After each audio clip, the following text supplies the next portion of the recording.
mic was off before I started my video. So before I started talking, rather. So listen, I don't know about you all, right? I don't know about you, but I don't have any more benefit of the doubts to give people. I have no more.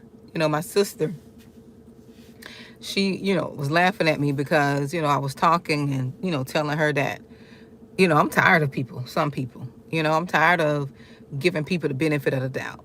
I'm going to believe exactly what you show me, right? And that is hard for some people, like myself, a recovering people pleaser. When you grew up and you experienced a lot of trauma, you experienced a lot of abuse, pain, you tend to have this people pleasing spirit, and you always give people the benefit of the doubt. You always trying to rewrite people. You always trying to rewrite people. You're trying to recreate a narrative. You're trying to make a person fit your narrative instead of believing what it is they show you. You're always doubting yourself. You're always gaslighting yourself. You're always trying to project your good heart right onto others. When people are showing you that they are monsters, they are showing you that they're evil and wicked, you want to try to project your good heart and your good manners and the way you do things and the way you will handle things onto them. We do that a lot, especially us chosen ones, especially us sensitive ones. We always want to, because in our head, we can't comprehend the evil that others do. We can't comprehend that in our head. We just know that people do it, but in our head, it's like we can't even process some of that stuff. We didn't even know people do half of the stuff they do. Like, we can see it, but we just can't believe it. Then we'll try to say, oh no, everybody got a good heart. Everybody's not good. Everybody's not good. Like, we always try to, like, let me say this without sounding harsh, and we're always trying to repaint people. And that's why I told my sister I have no more benefit of the doubts to give people, because those spirits and those people recognize that spirit in you.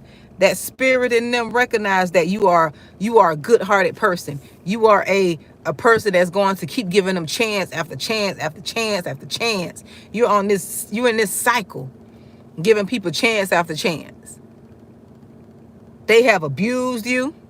They've lied on you. They've mistreated you. And you still give them a chance. You still trying to give them the benefit of the doubt. How many benefit of the doubts you going to give people? I know I gave people a lot of them.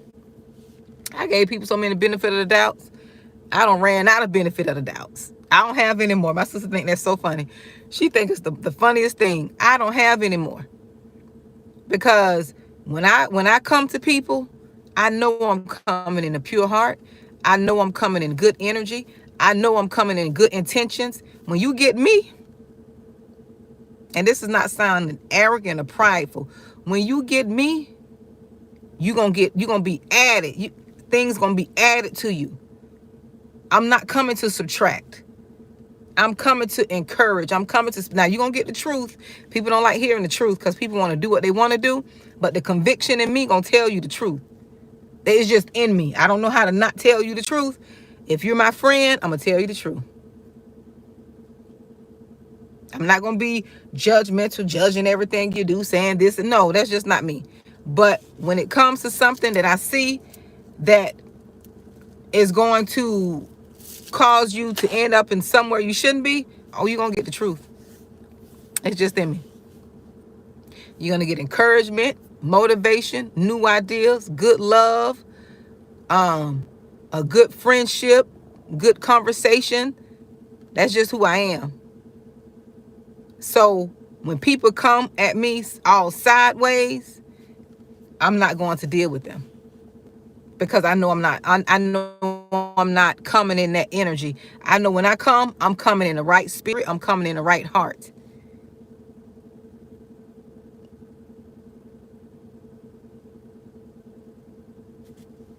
I'm coming in the right spirit, and I'm coming in the right heart.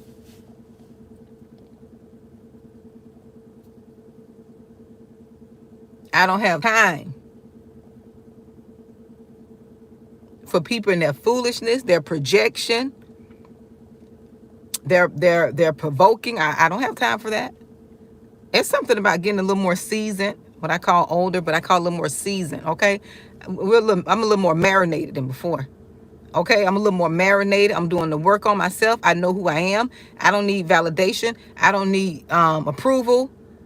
I don't need any of that from people. Right? When you're void of things, you tend to be more tolerant of people and their foolishness. But when you're not void of anything and you're not afraid of losing people, you won't tolerate that. You won't tolerate nothing from them. But when you're not healed, you tend to tolerate a little more. Yes, very liberating, Luke. When you're unhealed and you don't know who you are, you tend to tolerate a little bit more. You put up with people and their foolishness. My baby was laughing at me the other day because I told her that somebody tried to text me some foolishness. And I was, the old Monique, right, would be so quick to try to get understanding, like, well, why would they say this and why would they say that? And, trying to be understanding. Now, blocked. My baby was laughing. Say, Mom, why you have to say it like that? That's how Tony Gaskins do it. Tony Gaskins say, blocked. I blocked the person. I don't have time for that. I don't have time for foolishness, because if you are not dealing with your own self, if you're not dealing with yourself, if you got some issue that you're trying to project, right? If you got some issue you're trying to project, or if you have an issue that you were concerned about, you could have been addressed it. I don't have time. Blocked. Hit the block button on them. And I was thinking about, maybe I should call the person. Maybe I should. No, I thought about that. And all the, I'm not giving all the details just to have some privacy and try to, conceal the situation. And I was thinking about the, prior text and prior conversation. And I'm like, you know what? I don't have time for that. Blocked. Time is too short. We got too much going on in this world to be dealing with people and their petty stuff. This is why I don't have no benefits of the doubts to give. Because, see, I know who I am. When I come, I'm coming in the right spirit. Like I said, I'm coming in the right spirit, the right heart, right? I'm coming with goodness. Hey, Betsy, I'm coming with goodness. I'm praying for people. I'm coming in with good intentions. And if you're not willing to grow, if you still stuck on pettiness, if you still stuck on foolishness, and you're not dealing with yourself, right? If you're not dealing with yourself, I just don't have time for that. I don't mind now I don't mind about losing people, because I know that we need people in the world, because I love relationships. Now, don't get it twisted. I love good, healthy relationships. The only person we can't live without is God. That's how I see it. Now, I love relationships, but we shouldn't be to the point to where we're afraid to lose people and we're tolerating foolishness from them.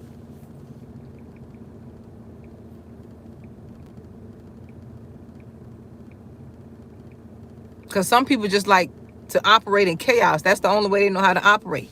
They don't know how to operate if they have someone that's peaceful. They got someone that's trying to be understanding. They have to create drama. They have to create lies. And, that's how the enemy operates, in confusion. I always got confusion going on. Oh, this person said this. All that gossip, I don't deal with that. always gossiping and worried about somebody else. No, I don't have no more. If a person comes to me always gossiping about somebody else, always talking about somebody else, I'm looking at them. I'm looking at them side-eyed. Why your conversation, not our?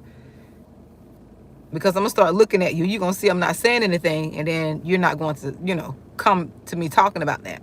Why the conversation always got to be about somebody else? Why we can't be talking about ideas and trying to create wealth, or not just wealth, just trying to do something different to keep up with this increasing economy and keep up with inflation. Let's put some ideas together instead of talking about people and what they got going on. I don't deal with that.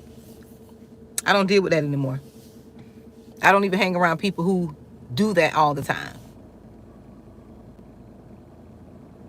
Because that type of behavior and being around those type of people bring you down, bring your energy down. You can't even function and focus because they're always talking about something that's not really concerning nothing.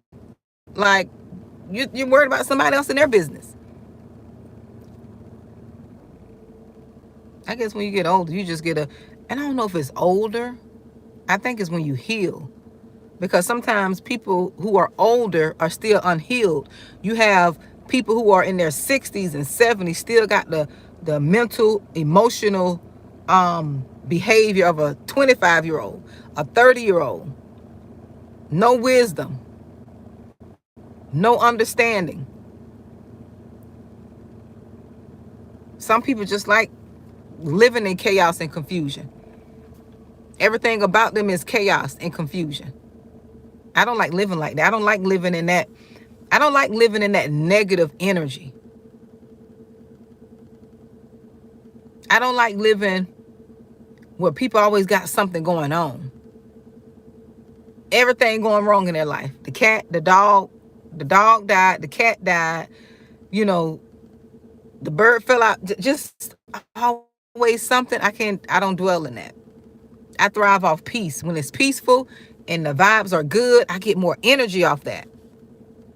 If them vibes negative and I can feel, I embrace it more. But before, I didn't understand. Right? I didn't understand my sensitivity to people's spirit. Right? It almost drove me cuckoo because I can feel when people operate in that demonic energy, when they're on demon time, as they would say. As they would say, when people on demon time, I can feel that. And guess what I do? I exclude myself. I move right on out the way. When people on that demon time, when people got negative energy, they don't have good vibes, and I pick up on that, I'm going to move right on out of the way.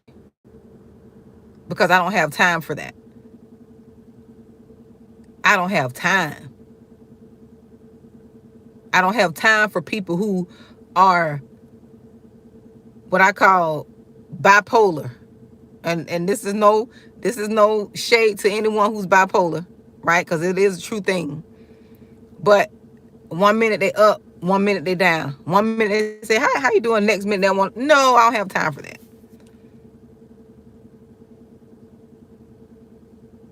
I ain't give you no benefit of the doubts. When I see that energy, I know I can't deal with you, period. Is that you going to be consistent or not? Because one thing I vow to do, I could be going through pure hell at home in my life. And I have and was coming on this YouTube, going through stuff. But I still brought good energy. That's why people don't think. See, one thing about the chosen one, I gotta turn my air on. I don't want it to blow in I don't want it to be noisy in the thing, but it's a little hot. One thing about when you're a chosen one, people never know we're going through stuff. We still show up smiling. I showed up smiling many a times, and I wanted to cry. I didn't put that off on people. I didn't put my burden on people. I took my burden to God. When I sit down and do my devotion and get in prayer, I drop that right there. And I get on up and I go and give the world my goodness. I don't dump all my problems off on people. I don't dump all my worries, my concerns off on people. I don't dump all that on my kids. I give what I got going on in my life and what I'm worried about, I pray about it. I pray about it. I give it to God. I don't sit and take it out on people because somebody's happy and I'm not happy in my life. You got people, look, you got people mad because you walking around happy. You know, you bobbing and weaving and in good spirits. And they mad at you because you happy. Just don't know you got $2 and some change in your bank account, but you still could be happy because your joy doesn't come from outside things. Your happiness comes from God. Your bank account looking at you while you look at it. You looking at your bank account and you like, man, and your bank account like, yeah, you're right, man, what's going on? And you still walking around just bobbing and weaving, being thankful for what you have. That's why I don't have no more benefits of doubts to give people, because if I can do the work on myself and deal with myself and not project and drop all my issues and my worries on people, I'm gonna hold people to the same standard. Or I just don't have to be around them. You know, I don't have to force a person to do the work on themselves or do right, but I could just exclude myself. There are benefits with when you know who you are. There are benefits.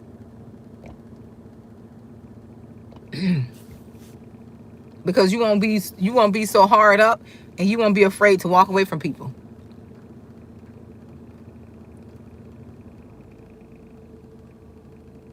When you don't know who you are, you always looking for validation.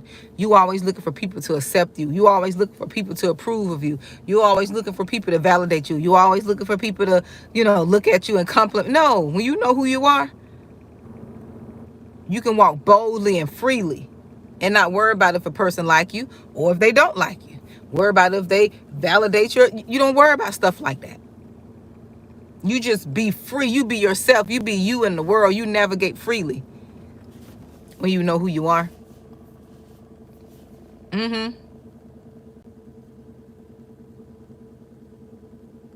When you know who you are.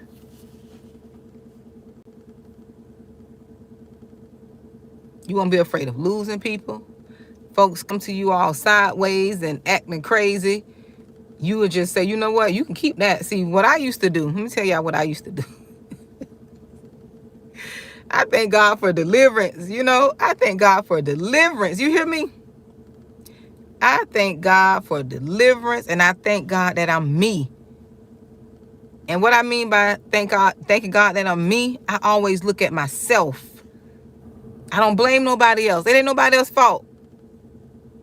Right? It's no one else's fault. But let me tell y'all what I used to do. Because I was so sensitive and so, if a person have a bad day, give me an attitude, I used to let them mess up my whole day. If they came to work grumpy, mad, I let them mess up my whole day. If my kids woke up with something, going on, they used to mess up my whole day. Now, no, like we say down here, no, in the South, nope, no ma'am, you can keep that. That's your stuff. I don't take on nobody else's stuff. Now, granted, every day don't be a good day for me. I'm not just acting like I just don't have no bad days. But it's not going to be bad enough where I take out my issues on someone because I'm having a bad day. Because somebody else's joy isn't peaceful. I want to come in and damper their little peace. No, I'm not going to do that. Even when I have had bad days and I came off some type of way or said something, immediately I check myself and I apologize to the person.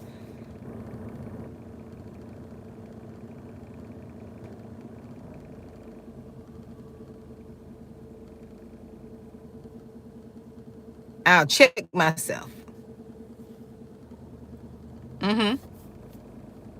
Because I'm aware, I'm self-aware. So I'm like, oh, that didn't sound good. That didn't come off right. Or,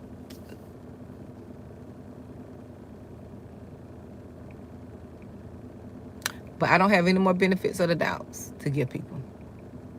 Especially not in my personal life. No. Nope. I don't have time for wishy-washy, what they call wishy-washy. 1 minute you're okay, 1 minute.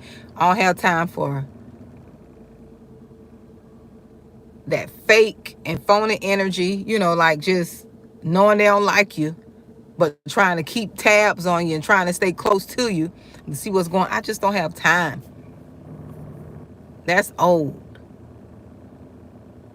People staying in contact with you to monitor your life, to see how you're going, seeing if you failed yet, seeing if you broke down yet, seeing if people, whatever their reasons are, right? It's disingenuous. Nobody don't have time for that. I know I don't. If I feel, and I could be wrong. I'm not going to sit and say I'm God or like I just know. But when the person energy is disingenuous. When the person don't care for you. When they're not being authentic. You know that. But see, no, we want to give them a benefit of the doubt. We want to put all our good traits on them because we wouldn't do that. We wouldn't be fake with people. If we don't like you, we just don't like you. We'll be kind. I'll be kind, but I'm not finna pretend like I like you. No. I can respect you and be kind, but no. Because we have to be honest. Some people's spirits just don't jive with our spirits, and that's okay. Just like some people don't like happy folks, bubbly folks, people who are always smiling and laughing. People hate us.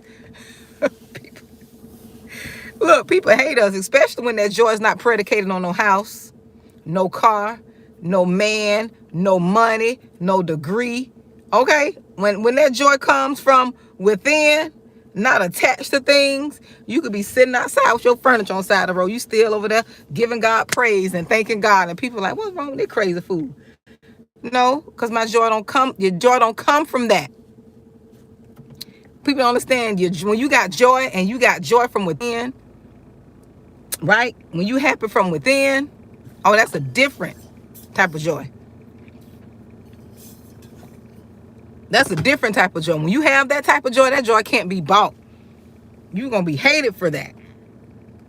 When that joy is not based on no tangible things, when it's not attached to people, okay, when it's not attached to relationships, when it's not attached to foundations and who you connected to and what you're connected to, oh, people get mad at that. That's what I be working on. That's why I be in my Bible. I ain't feel like I'm like, Lord, you forgiving folks, okay? Look, you forgiving folks. You going on about your life. You're glowing, okay? You're glowing and growing. Look, when your joy is not attached to what your kids doing, how well they doing, what your man doing, what the family doing, like, people be mad at that. They be mad at that. They be upset because you can still be happy knowing you didn't come from the best of circumstances. I wasn't born into the best of circumstances. Okay, when you're not born into wealth, when you're not born into a functioning family, when you're not born and you got all this chaos going on in your life, and you still could be happy. You still can have joy. Oh yeah, the devil big mad about that. You done went through slander. People tried to break you. People done lied on you, talked about you, and you still got joy. What like they say, where they do that at? You still can give God thanks. You still can be thankful for what you have.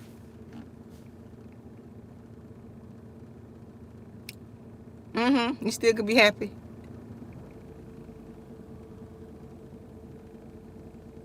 You still can bloom and blossom.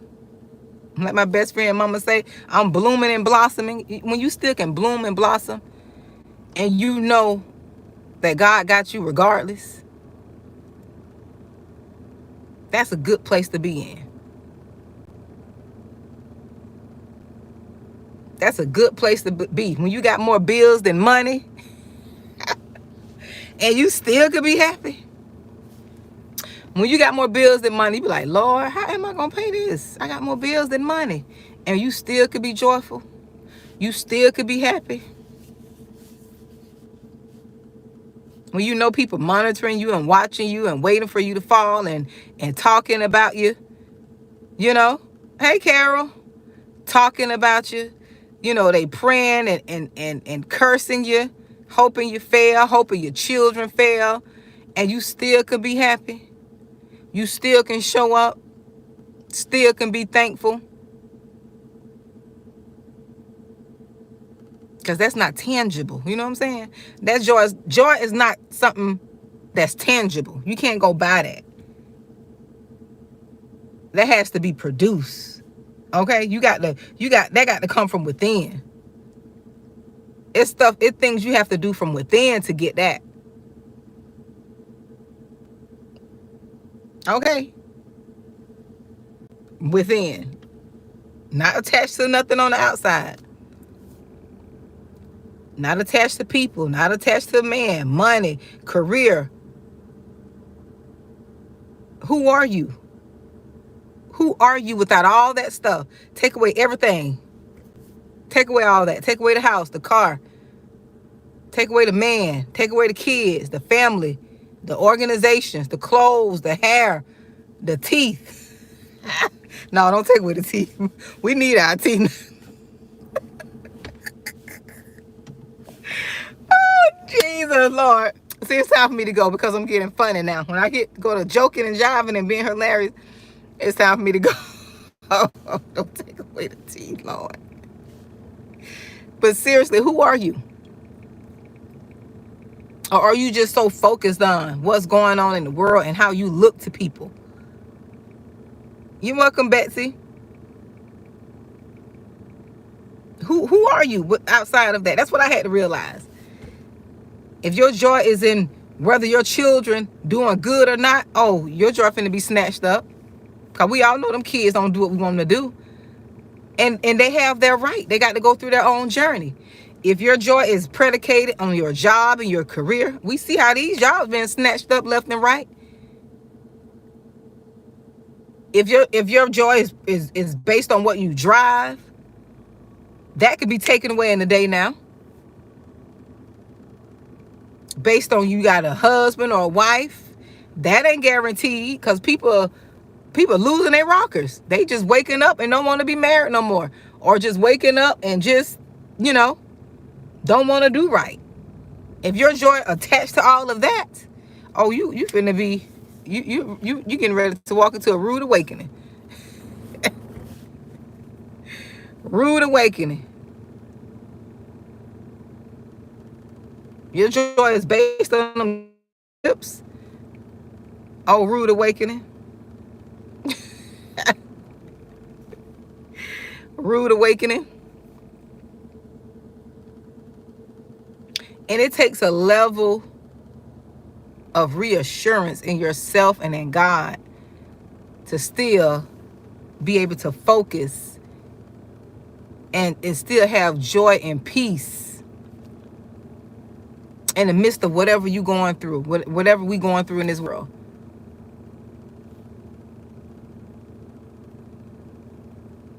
It takes a level of peace. It takes a level of self. It's just powerful to be in a place to know you can still be happy and joyous without your job, without a husband, without a house, without a car, without your children, without things. That loved one. A lot of us are losing loved ones. And that's another thing. Prepare your family. Prepare your children for death. Talk about death. because death is inevitable. The word, oh, it's gonna come. Talk to your kids about death, and stop thinking we gonna be here all the time. Make that a normal conversation so they won't be shocked. Let them know mama gonna leave here one day. Y'all gonna, my kids, they gonna leave here one day. We all gonna leave here. Make that a conversation and not a taboo thing.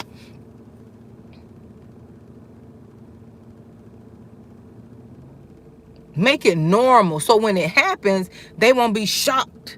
Yes, they'll be hurt, but they won't be shocked because they'll be like, mommy talked about this. Mommy said, this, and mommy said that, and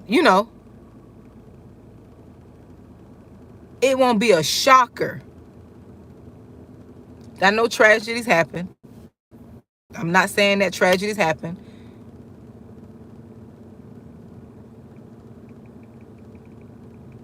We're never prepared for people to go. I know that.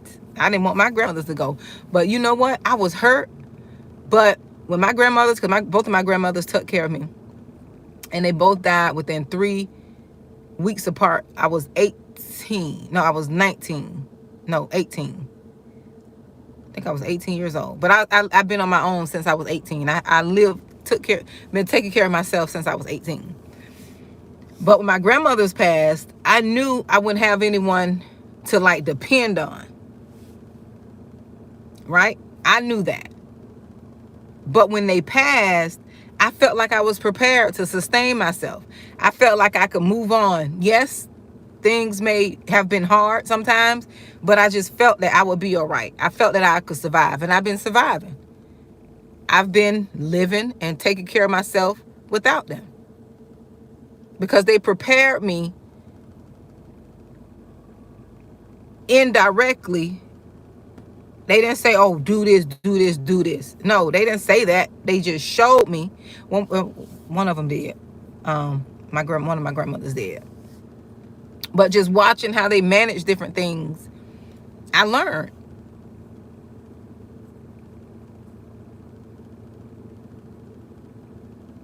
I've learned.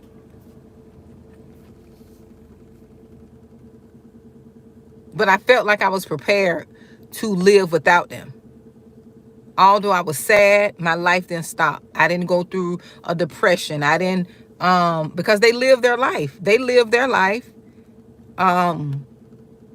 They served their purpose. And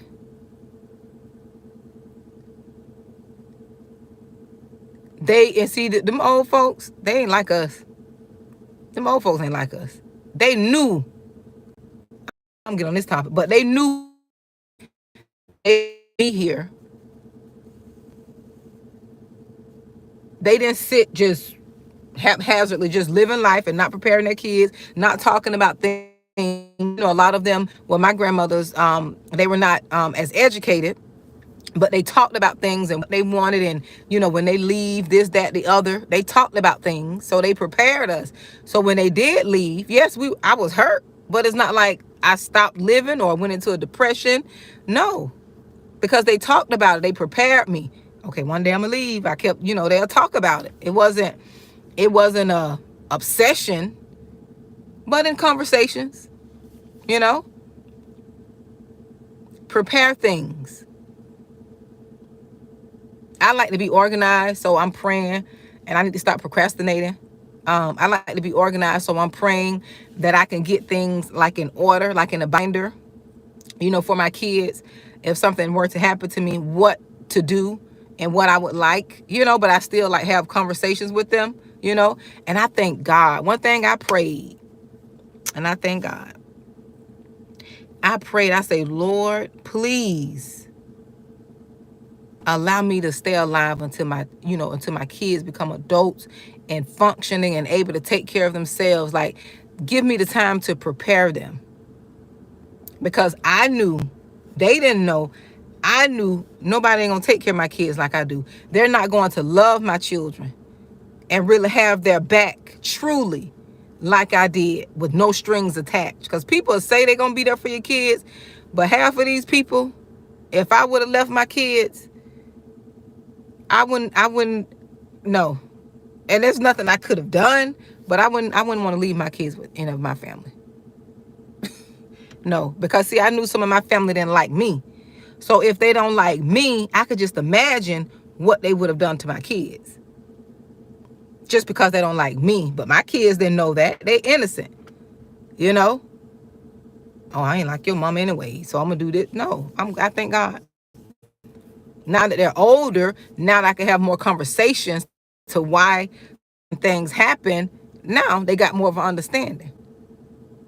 But you try not to include your children and family dysfunction and drama. I didn't want my kids part of that. I kept my kids away. I kept my kids away from parts of my family. All they know is they just had this little perfect life. They were sheltered. I hid a lot from them. I didn't want them to go through all of the emotional and physical abuse that I went through. I mean the emotional and mental abuse I went through. I didn't want them to experience that. So I kept them away. I was in my own little world, my own little bubble. And me and my kids in our own little world. And that was intentional. Now they're adults. Now they can do what they want to do. They can get to know who they want to get to know. They can build relationships with who they want to build relationships with. On their own. Okay? But when they were younger, and I didn't do it with all of them, I do regret. I can say, and I'm going to say this, because it's my business. Like Tabitha Brown say.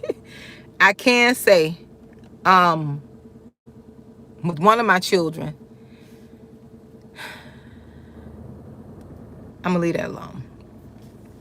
I'm gonna leave that alone for another. I'm gonna leave that alone for another time. I don't want to. I don't want to. Exactly. God is. Oh yes, child. 1111.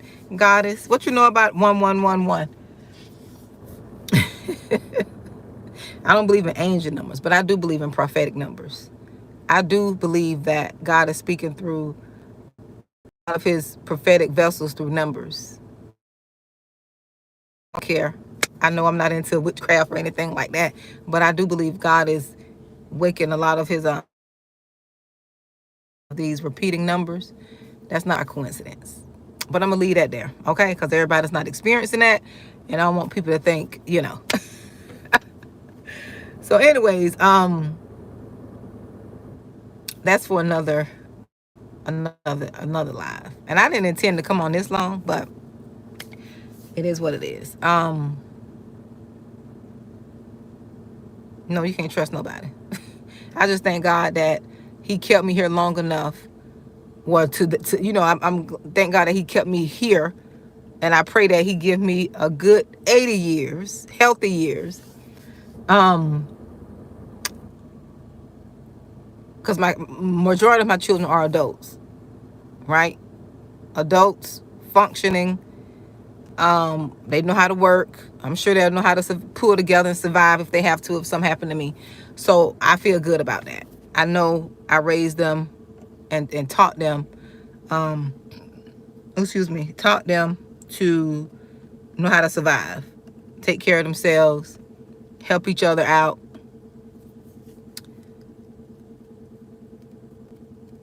Exactly. I went through that too. I went through that.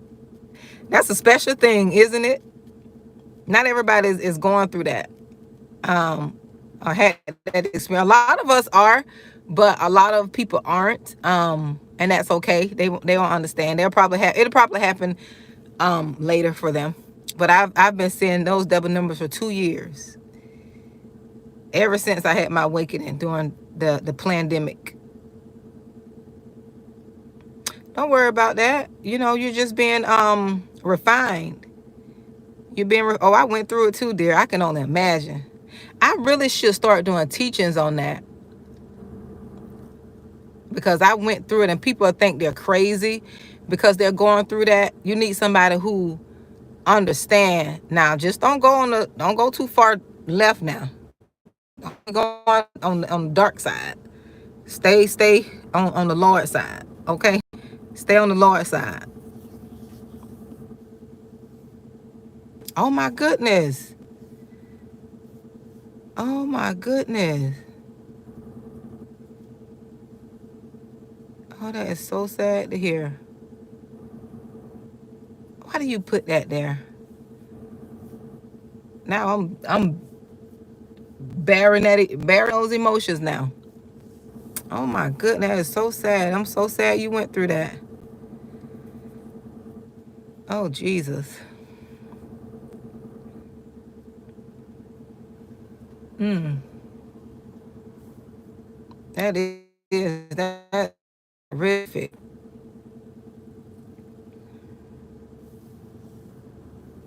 That is so horrific. I can only imagine.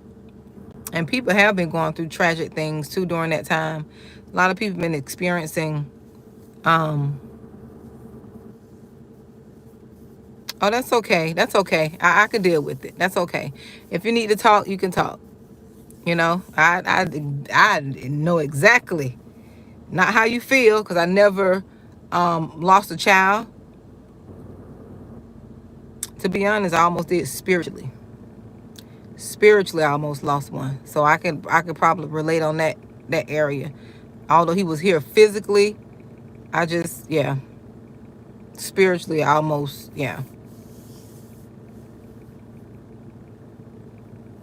Oh wow. I can only imagine. And see, they don't be covering this stuff on the news. They have all kind of foolishness on the news. All this type of stuff here, they don't cover it. They want to talk about other stuff. And real life is going on outside of what they're talking about. But yeah, a lot of people are going through so much, and it is a lot happening that we don't know about in this world. That's why it's good to stay, prayed up and try to, be vigilant. Try to be vigilant and try to stay focused and not get distracted by so many things because there is a lot going on and you have to be aware of your surroundings. You know, you have to be aware of your surroundings and pay attention to what your spirit is telling you. If your spirit is telling you not to go certain places, don't go certain places. If it's telling you to leave, leave. You got to be in tune. You know, you really got to be in tune. But I definitely went through an awakening.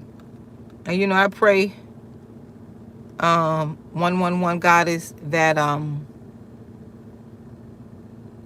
you learn, that you increase in discernment and spiritual knowledge, that you heal, pray that you get the healing that you need, the closure that you need, get some type of release, but in your time. Don't rush the healing. You can't rush that. You can't rush the grieving. The grieving process. That is something to grieve. That's tragic. Give yourself time to heal and grieve, and don't try to rush it, and just process it as long as you need to. But yeah, quite a few people went through this awakening. And at first it was kind of scary. I thought I was cuckoo for a minute, to be honest. I'm like, what in the world? It's like a veil. It's like I went to sleep and I woke up and I just saw the world different. It was just so different. Like, I felt like I was another person, so to say. I felt like I was in another body. And I can't explain it without sounding cuckoo to some of y'all. But somebody probably need to hear it because they're probably experiencing the same thing. I felt like I was in another body. I was still myself, but with a clearer vision. I was able to see things for really what they really were, I was able to see people for who they really are. And I was forced to walk away from a lot of things that I didn't want to walk away from. But when I had the new set of lenses, I knew I had to walk away. Yep. But it's a good thing to have an awakening. Yeah, it's a good thing.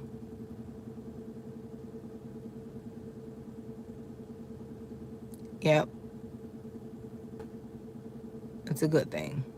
And our experiences, regardless of how tragic they are,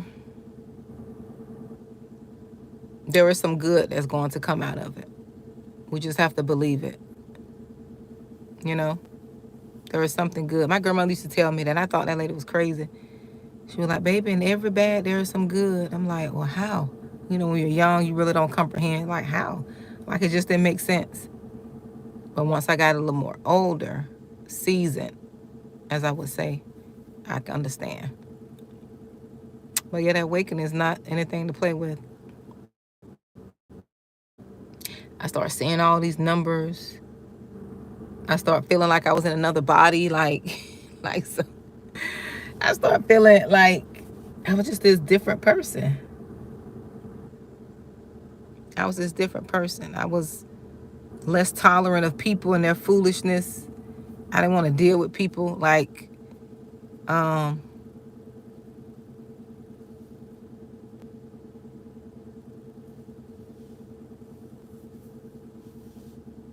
you got the strength to do it, though.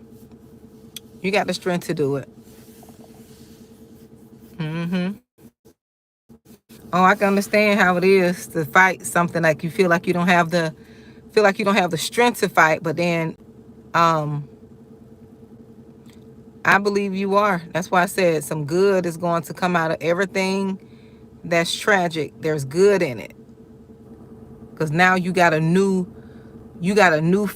desire, right? You got a newfound desire and strength and belief, and now you have a reason, you know? Yeah, you have a reason now. And I believe that. I believe that. I really do. But I'm gonna have to talk about that. I have to do a live. I'm gonna do a live. I'm gonna do a private live for people who want to register. Um, some experiences that you would go through, you know, once you have your awakening, or if you're going through an awakening. Um, yeah, I think I need to talk about that. But I need to give people time to register, and I need to really have it set up.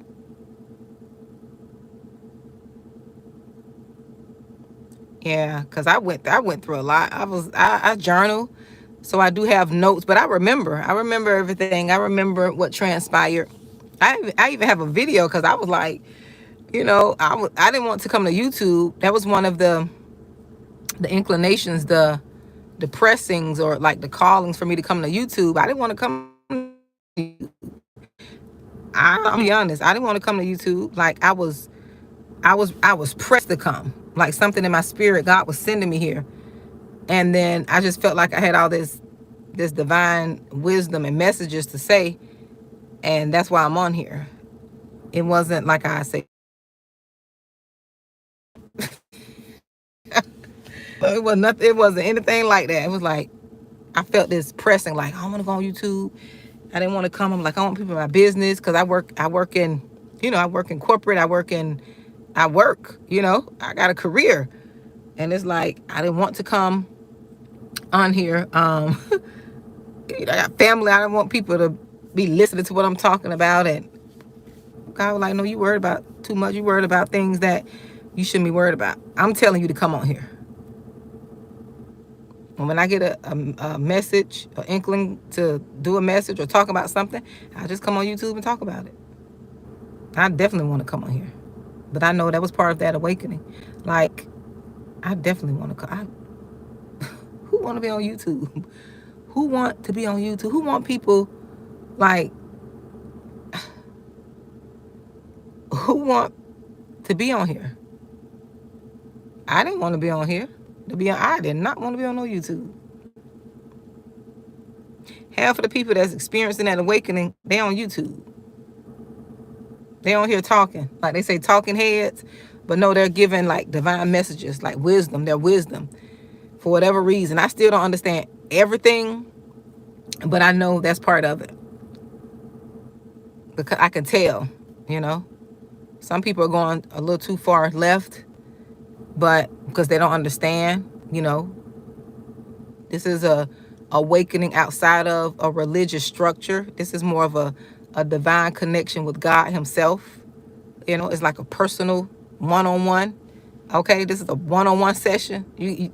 People who are having an awakening are having a real one-on-one session with God, because he's downloading visions, and it's like it's almost like he's imparting a superpower in you. You don't want to tell people because you don't want nobody to be like on TV. You know, they got them crazy movies, which is not crazy. Let me just keep that right there. I can't say. Let me stop. We'll have to get, yeah. We'll have to get, have to talk offline, because you know they still, yeah, people still be watching and monitoring you, but you just have to do what you gotta do. But yeah, it's like he's increasing your spiritual gifts. A lot of those ones who are seeing those numbers, repeating numbers, people call it psychic ability. It's not psychic ability. You just anointed. You have a gift. You have a prophetic anointing. Not saying you're a prophet or any, have any religious title or anything, but you just have a spiritual gift. And we all do. Some type of gift. Some people's gifts are just stronger than others. But just don't go far left.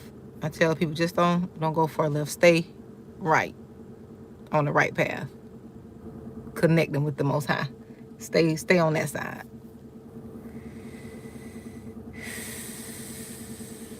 Yep.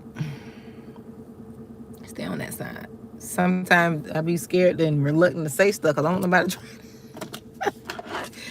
come and find me and try to. But yeah, those spiritual gifts are being, because we can see stuff. We see everything now. Like, we see people, they can't hide. Like, it's kind of like you see people, they showing you one thing, but you see straight through their soul. You see all what I'm not afraid, because I've noticed that all my life. I think it's just increased, It's just increased over, especially since that awakening. Like, I be trying to act like I don't be seeing people in their stuff, but I be seeing people in their stuff. I be trying to act like it, I'm trying to be normal. You don't want to be spooky or whatever, but I can see. I can kind of, what they call, read people. Like, I see people and what they got going on. I do. Yeah. That's a lot of us, Mama First. It's a lot. I know I'm not the only one. I could tell the ones, especially on YouTube, I could tell them, especially if they're posting, I'm like, yeah, they experience that. I could just point them out, like, yep. And it's almost like it has nothing to do with religion. It's something outside and bigger than that.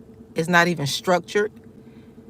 It's like a real calling, like an awakening. Like, people are just waking up and speak the same language, but on a different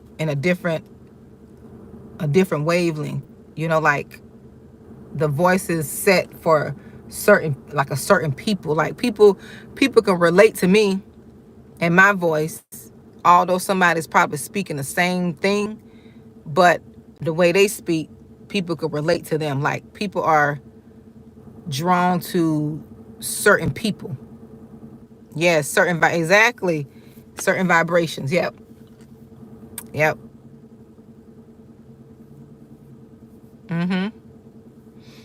And then those dreams, your dreams have increased. It's like those dreams are on 10x. Like, you can see things, like information is being downloaded to you in your dreams. Certain moves and how to move and what to do and what not to do and what to say and what not to say. And it's like, yeah, I think I'm gonna have to have a live, like, calling all true chosen ones who's on the right. I ain't trying to connect with the ones going left. Yeah, I ain't getting into that left side. I'm talking about the ones who on the right path, connecting with the Most High, okay? Connected with the Lord. I'm talking about the other side now, cause see, I won't be able to connect with that. It is. It really is. It really is. And what I can say to 111 goddess, what I can say to you on a spiritual level, and you're gonna know this by the spirit. What happened to your daughter was only an attempt on the physical level to stop what's going on spiritually. You know, that's all. That was an attempt to stop you. And that's why I said that without sounding insensitive. That's why I said that good is going to come out of it. You know, good, everything good, everything that happens bad, good will come out of it. Yeah.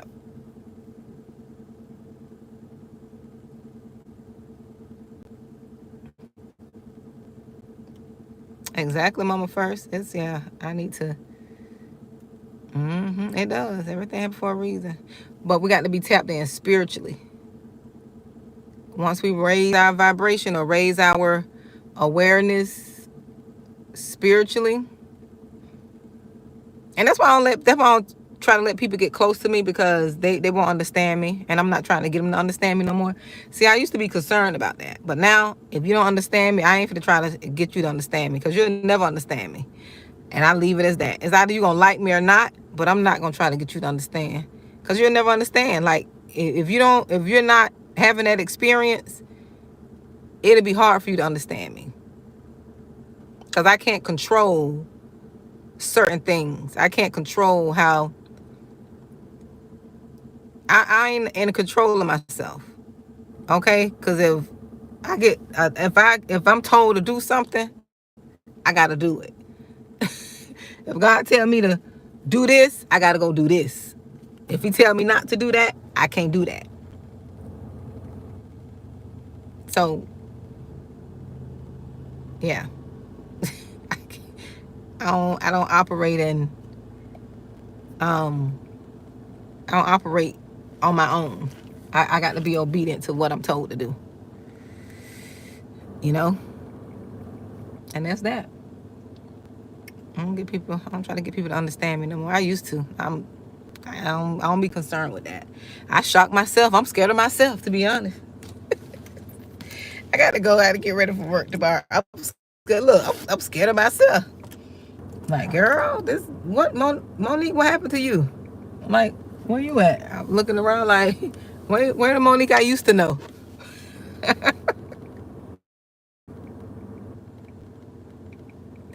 Exactly. Me either, Mama First. I shut it down. I used to be scared. Look, for real, Joanne. Like, what happened to you, girl? Like, I shocked myself. Like, you were supposed to react to that. You were supposed to feel bad about that. You were supposed to be worried about that. Like, I got to check myself. Like, girl, you ain't worried about that? Nope. You ain't concerned. Me too. And that's another thing, Joanne. My mom name was Joanne. Another thing is, that's what the enemy wanted. He wanted to silence the voice. Hey, S. Blooms. Don't worry about it. I'm getting ready to go. Go back and listen to the live. I was just talking. As usual. But there's some wisdom in it. Talking about not having any more benefits of the doubts to give. And then you know how I do, because you're an old timer. You know how I do. I start on one thing and veer on to the next.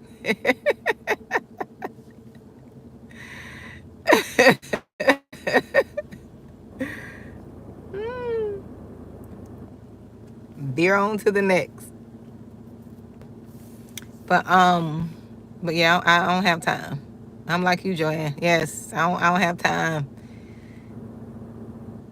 Is it Joan or Joanne? I think I asked you that before. I think you said Joanne. Is it Joanne? Joanne for one, Joan for two. Which one? Oh, Joanne.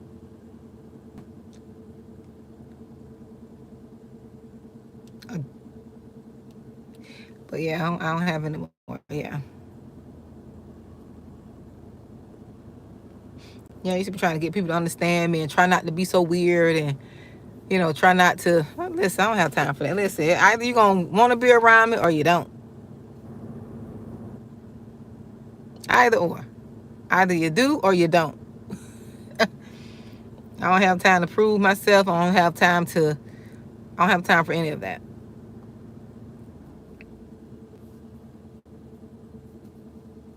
Yep, I don't have time for any of that. Like, we just exist now. We exist,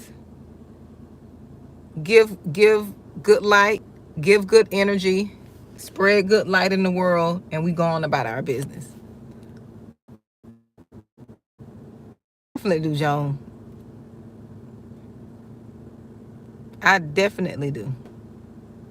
Because I didn't care at all. I didn't have no real love for myself to where I don't let people mistreat me, especially family members, loved ones, relationships. I don't tolerate that. I don't tolerate that from people. I used to be long suffering and tolerate. I don't do that foolishness no more. Either you gonna come correct or don't come at all, because I'm not doing you that way.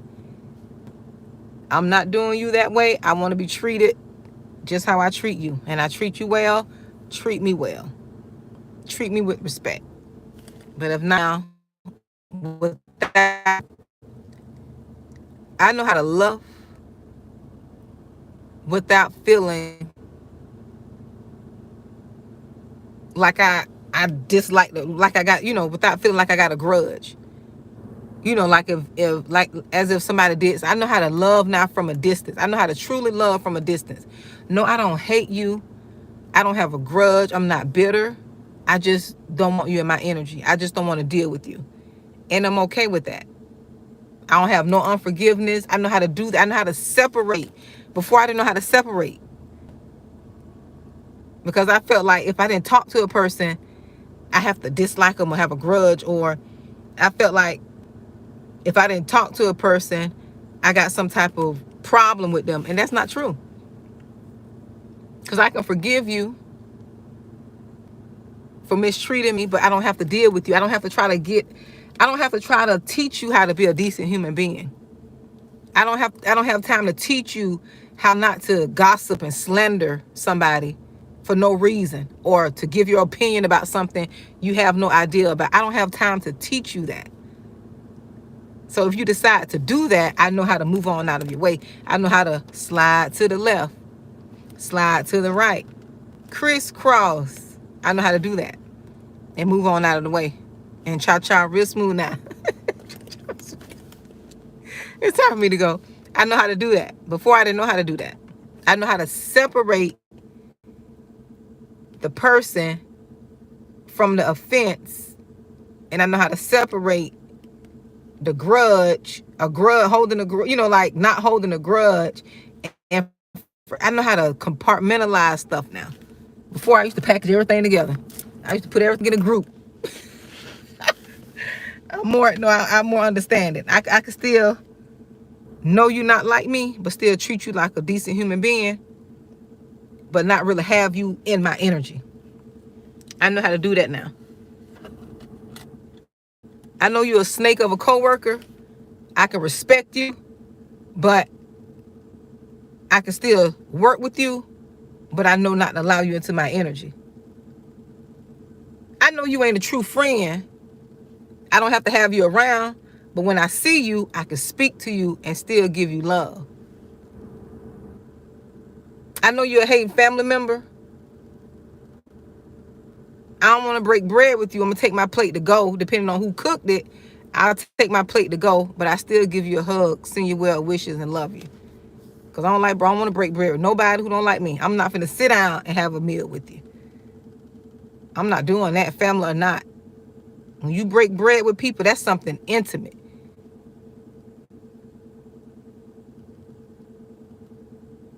That's something. And that's something, you know, like that's something intimate. When you go to lunch, when you go eat with the person, you commune, you fellowship. I call it, that's fellowshipping. But if you don't like me, I'm not finna fellowship. I'm not finna commune. I'm not finna no. Good night. It's time for me to go. I don't talk so much. People saying good night to me.